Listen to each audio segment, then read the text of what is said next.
So let's say the experts are right. We see something like 64 million jobs dislocated as a result of the AI transition. My name's Steve Perry.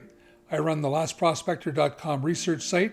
We do Pareto 80-20 research. By that I mean these are approximate research projects that we do in real time based on AI-generated data.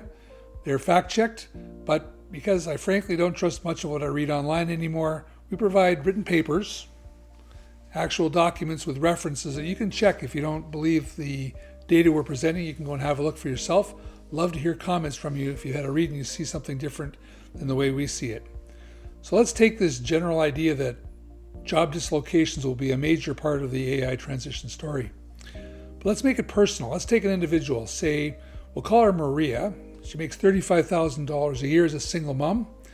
And she sees 40% of her wages cut to a shrinking of her hours from 40 hours to 24 hours. This is typical prediction of what might occur with the AI transition.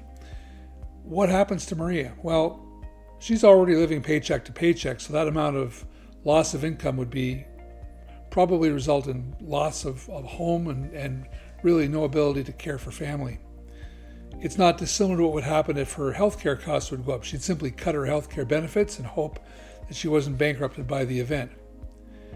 Now multiply that times 64 million people, you can see it's not a problem that you can just wait and see what happens, which is what some of the pundits are saying. There won't be job losses, for instance. You'll see Gartner say that. I believe this is a real probability there will be job losses and that Maria's case is more likely. How do you protect against that? Well, there's lots of different names for the solution set. A lot of people use the term universal basic income, which basically just means that you're providing capital to the individual who's lost work or has a basic income so they can afford to buy things and keep the economic engine running. Andrew Yang called it a freedom dividend. Why do you do it? Well, if you think about it, all that AI value created, it's from the data from people like Maria who were never asked their permission to use their data, and they're not receiving a direct benefit from it. It simply corrects the injustice that represents. You get there by adding a surtax on the wealthy and perhaps an AI tax on robotics and other such devices. The basic idea being you provide that capital. Now here's the really interesting part.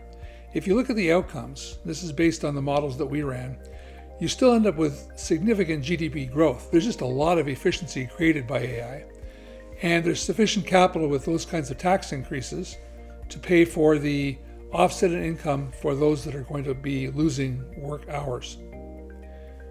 There are lots of problems that remain beyond that with regard to sort of societal ways of operating, but if you solve the basic fundamental that people can afford to live, then the engine keeps running and we have an opportunity to go forward.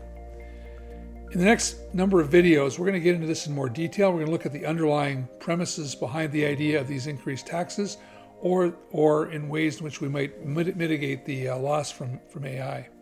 Look forward to talking further.